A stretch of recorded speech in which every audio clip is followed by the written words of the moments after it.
Button was always first to the water. The old doe had one bent horn, a cloudy patch over her left eye, and a habit of shoving younger goats aside as if every morning might be her last chance to drink. But that morning, she stopped 3 feet from the trough. The rest of the herd stopped behind her. Maribel Torres stood in the open gate, one hand still on the latch. 22 milk goats shifted in the pale light before sunrise, crowding together but refusing to move closer. "Come on," she said. Button leaned forward, sniffed the water, then jerked her head back. Maribel crossed the pen. The small pump beside the trough was running. The pipe had pressure. Nothing obvious floated on the surface, but when she crouched, the light from the milking shed caught a thin shine along the edge. She dipped 2 fingers into the water and smelled them. Soap, maybe. Something sour underneath. Maribel filled a blue plastic tub from the well tap. Button drank before she finished setting it down. The phone in Maribel's back pocket began to ring. She answered without taking her eyes off the goats.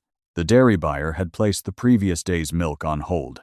A worker at the processing plant had noticed an unusual odor during intake. Until Maribel's water supply and milking equipment were checked, the truck would not return. "How long is the hold?" she asked. "That depends on what we find." The buyer paused. "We can give you some time, Mari. We can't leave the route open forever." Above her pasture, on the higher ground beyond the fence, a pressure washer started behind the new feed store. Maribel looked toward the sound. A narrow drainage ditch ran from that direction, crossed the lower edge of her property, and emptied into the pond that supplied the trough. Inside the farmhouse, Gabriel was already dressed for school. At 11, he had learned how to make breakfast for himself and his younger brother on mornings when the goats needed Maribel before the boys did. Nico sat at the kitchen table wearing one sock, stirring his cereal until it turned soft.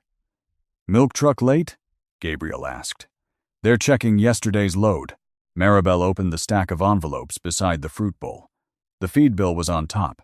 Beneath it sat the mortgage statement, Nico's permission slip for a school field trip, and the number for a water testing lab Dr. Cho had given her months earlier. Nico reached for the sugar and knocked his bowl over. Milk spread across the table. Maribel grabbed the lab number before she reached for a towel. Gabriel noticed. "Are they coming tomorrow?" "Who?" "The milk people." "I don't know." He looked through the window toward the stainless collection tank near the barn. Maribel signed Nico's permission slip, wiped the table, and told both boys to find their shoes. For 3 years, she had handled the calls Mateo used to take. Feed suppliers, buyers, mechanics, insurance, the bank. She no longer expected to hear his voice when the phone rang, but she still remembered the chair where he used to sit while arguing over milk prices. Sometimes she looked at the bills and wondered what life would feel like if the farm belonged to somebody else. The thought never lasted long. It still made her feel disloyal. By noon, a county inspector stood beside the trough with a clipboard tucked under his arm. He was not insulting. He did not talk down to her. He simply followed the easiest line through the facts in front of him. The pond sat below a livestock pasture. Mud had collected around one gate. Maribel had changed part of the feed ration 4 days earlier. The milking shed was small, the equipment older, and the property had been used for animals long before anyone built the store uphill.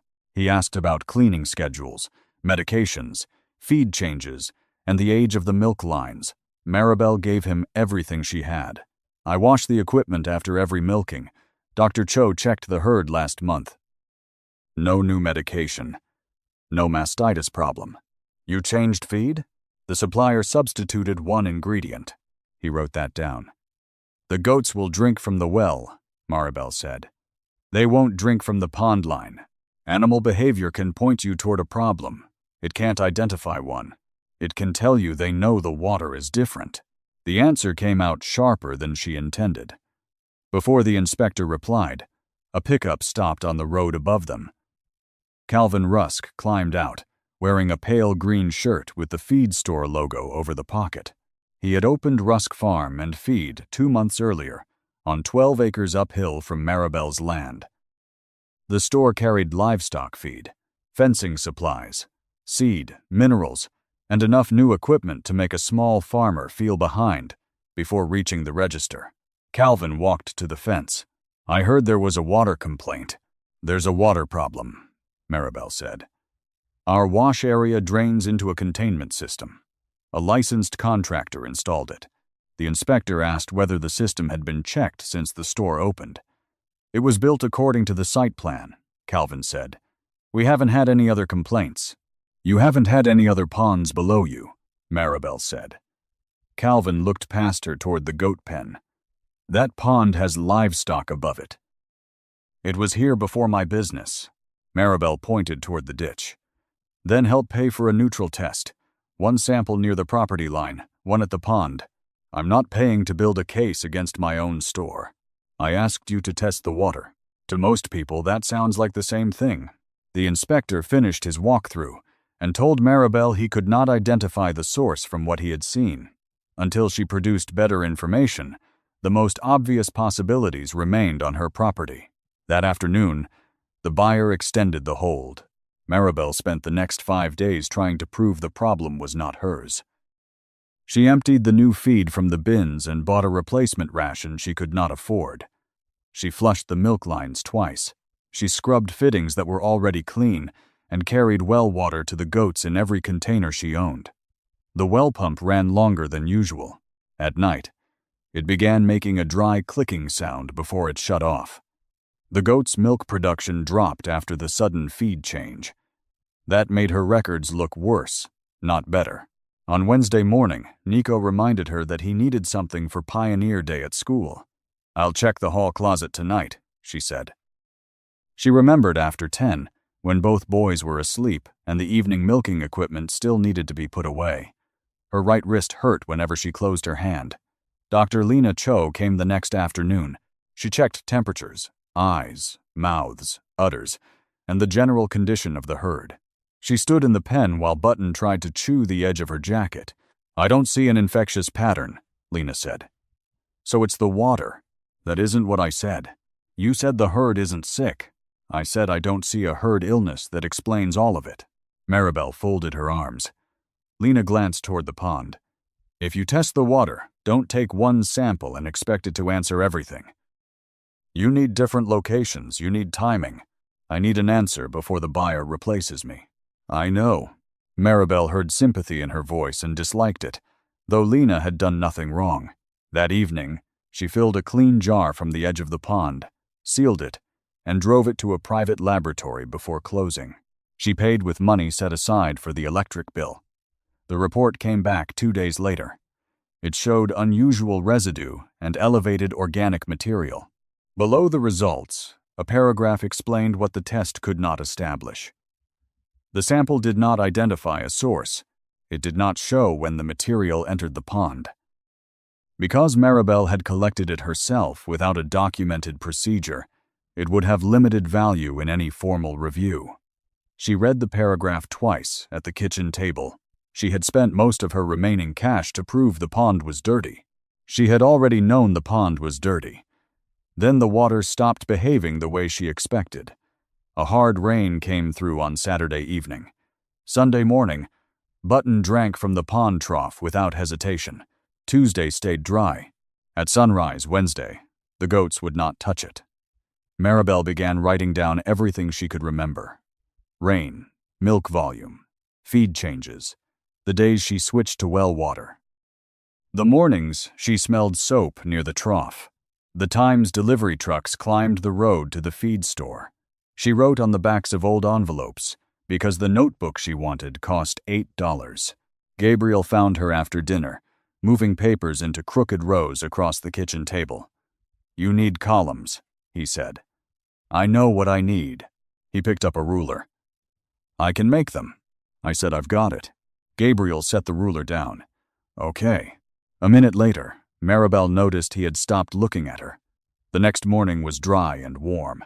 No rain had fallen in 4 days. She followed the ditch from the pond toward the fence. The grass lay pressed flat in a narrow strip. Pale foam clung to the stems of weeds near the water line. At the property boundary, the water was cloudy. Farther uphill, where the ditch disappeared behind brush, she heard the pressure washer. Maribel stopped at the fence. She did not cross. Doctor. Cho gave her the number of Priya Nanduri, a water quality specialist who sometimes helped farmers understand testing and drainage problems. Priya came out the following afternoon in jeans, work shoes, and a faded cap. She spent more time studying the slope than looking at the pond. Maribel handed her the lab report. Priya read it carefully. This proves something unusual was in the jar. That's all? That's all this sample can prove. I watched my goats refuse the water. That matters. Not to the inspector. It matters as a warning. It doesn't identify the source. Maribel looked away. Priya crouched near the ditch. You're asking one sample to answer 3 questions. Is the pond changing? Where is the change entering? What happens before and after it enters? So what do I do? Stop testing only at the pond. They chose 3 places Maribel could reach without entering Calvin's land. 1 background point away from the drainage path, the ditch at her property line, and the pond. Priya told her they would need water from before a suspected event, during the first change in flow, and after that water reached the pond. What event? Priya asked. Rain. Are you sure? Maribel thought about the storm on Saturday. Then she remembered the dry Wednesday morning and the sound of the pressure washer. No, she said. I'm not. That night, she rebuilt the table on clean sheets of paper. Rain did not match. Feed deliveries almost did. The pressure washer did. The worst mornings came after loose feed and mineral supplements had been unloaded behind the store and the concrete pad had been washed. The pond was not changing with the weather. It was changing with somebody's work schedule. Maribel called Priya. I know when to look. Their first attempt failed. Maribel heard the pressure washer after the morning milking, but by the time she shut down the equipment, moved the goats, and reached the ditch, the strongest flow had already passed. The boundary water had changed. So had the pond, but they had missed the clean background sample from before the event. Priya closed the cooler. We were late. I can't stand at the fence all day. No. Priya looked toward the barn. You need someone else on the goats. Maribel shook her head. Roy can't run my milking setup. He doesn't have to. He can watch the herd for 2 hours. Maribel called Roy Delgado from the barn. I can pay you after the next milk check, she said. Roy was quiet for a moment. You helped me pull calves in January. That was one night. It was 6 hours and you ruined a jacket. Roy, we're not starting a ledger now. He arrived the next morning with a portable water tank in the back of his truck. Maribel had spent 3 years assuming every offer of help came wrapped in pity. Roy did not mention Mateo. He asked where she wanted the tank and whether the old pump connection still leaked. For the first time since the hold began, Maribel left the milking shed before every task was finished. Calvin noticed that too. The contractor stopped arriving on a predictable schedule. Some days the wash pad was cleaned near sunset. Other days nothing happened until late evening. After washing, workers sometimes let clear water run through the drainage area for several minutes. The pattern became harder to catch. Then the buyer called. We can give you through Monday, the representative said. After that, we have to fill the route. Even if I clear the problem later, I can't promise there'll still be an opening. Friday afternoon, Calvin drove down to the farmhouse carrying a folder. I'd rather settle this before lawyers get involved, he said. What's in the folder? An offer. He wanted to buy 11 acres, the pond, the lower pasture, and the strip beside the road. The price would cover most of Maribel's remaining mortgage, but without that pasture, she could not keep the herd. You'd still have the house, Calvin said. You could sell the animals and move on. Move on to what? He glanced toward the barn. Something you don't have to carry by yourself. Maribel closed the folder. I'm not selling. You haven't looked at the number. I looked at the map. Calvin rubbed his thumb along the edge of the folder. I'm offering you a way out before this gets worse. Your boys wouldn't have to grow up beside a pond nobody trusts. Something in Maribel settled. You don't get to use my boys to price this place. That isn't what I'm doing. It's exactly what you're doing. I'm trying to solve a problem. You're trying to own the ground the problem runs through. His face tightened, but his voice stayed controlled. Think about the offer. He left the folder on the porch. Maribel threw it in the trash. 10 minutes later, she took it back out because the date on it might matter. That evening, she sold 6 young goats to a breeder 2 counties away. The money covered feed, testing, and part of the electric bill. Gabriel heard the trailer leave. Are we moving? He asked after Nico went to bed. Maribel almost told him no. She wanted to give him a clean answer, something he could take to school and forget. Instead, she sat across from him at the kitchen table. I'm working on keeping that from happening. Gabriel looked at the papers between them. Can I make the columns now? Maribel pushed the ruler toward him. Late Friday night, Roy called. The contractor truck's up there. Maribel was pulling on her boots when light rain began tapping the kitchen window. Priya could stay for less than 2 hours. Both boys went to Roy's house. Nico carried his pajamas in a grocery bag. Gabriel protested that he was old enough to stay home, but Maribel did not argue long enough to turn it into a fight. At the ditch, the air smelled of wet dust. They collected the background sample first, a low mechanical whine carried down from the store. Roy moved toward the fence. I can get close enough to see which drain they're using. Stay on this side, Maribel said. I won't touch anything. If we ruin how we got the samples, the numbers won't matter. Roy stopped. The flow at the boundary changed before the rain strengthened. Clear water turned cloudy in a narrow pulse. Priya sealed the first bottle. Maribel labeled the second. A raindrop crossed the ink. One number blurred. Roy looked at the bottle. We know which one it is. Priya said nothing. Maribel set it aside. No, we don't. They opened the backup. By the time the water reached the pond, pale foam had gathered against the grass at the edge. Priya recorded the time the rain strengthened and sealed the cooler. Maribel's phone lit up. Gabriel had sent a message. Nico says Button won't drink. Maribel typed back. Use the blue tub. I'll be home after Priya seals the cooler. She stared at the message for a moment. Then she put the phone away and finished the paperwork. 3 days later, Maribel sat in a small county conference room with brown carpet and an air vent that rattled whenever the cooling system started. Calvin sat across from her with an attorney, Priya and Dr. Cho had separate seats because each was there to speak only about her own work.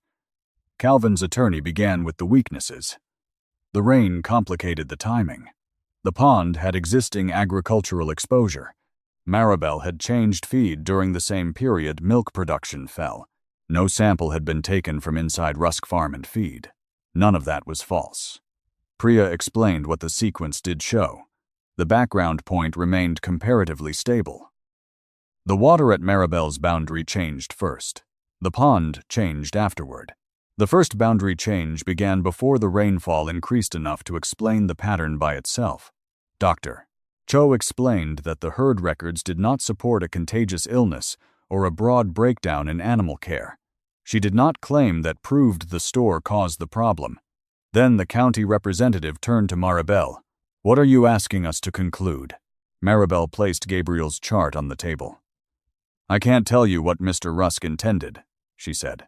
I can show you where the water changed, when it changed, and what happened after it crossed that ditch. She pointed to the dates. The goats didn't refuse the water after every rain. They refused it after specific wash days. The change showed up at my property line before it showed up in my pond. Calvin's attorney asked how she knew the store's wash schedule. I didn't, Maribel said. I knew when I heard the equipment. The contractor has the schedule. The county representative looked at Calvin. After a quiet discussion with his attorney, Calvin agreed to provide the contractor's service records. The dates matched. Not all of them. Enough. The county did not accuse Calvin of intentionally contaminating the pond. It did require temporary containment and a closer inspection of the store's washwater system. Calvin could continue disputing the source while the review expanded, or he could correct the drainage problem while the investigation continued. He chose the repair. Maribel asked for 3 things. The runoff had to be contained. Reasonable testing costs had to be repaid if the inspection confirmed the connection, and the purchase of her land could not be tied to any settlement. The buyer agreed to resume collection after Maribel switched the herd to the well-fed storage tank and passed another quality check. The milk truck came back the following Monday. It did not fix everything. Maribel had already sold 6 goats. The pond remained closed to the herd. The new tank, lines, and pump controls created bills she would be paying for months. The later settlement covered documented testing costs, part of the lost milk income, and part of the new water system. Rusk Farm and Feed replaced the contractor and rebuilt the containment area behind the store. Some farmers stopped shopping there, others did not. Calvin never came to Maribel's kitchen to apologize. She found that she did not need him to. Roy refused cash for the first days he had helped, but he agreed to a regular exchange after that. He watched the goats when Maribel needed to leave, and she helped with calving records during his busiest weeks. By fall, the whiteboard in the milking shed showed full collection days again. Gabriel wrote the next pickup date in the top corner with a black marker. Nico placed the old blue water tub in front of Button, even though the new line was running. Maribel opened her mouth to tell him to put it away. Then she checked the new valve. Once. From the house, the toaster popped. Gabriel shouted that Nico had used the last of the jelly. Maribel watched Button drink from the clean trough, locked the milking room door, and went inside.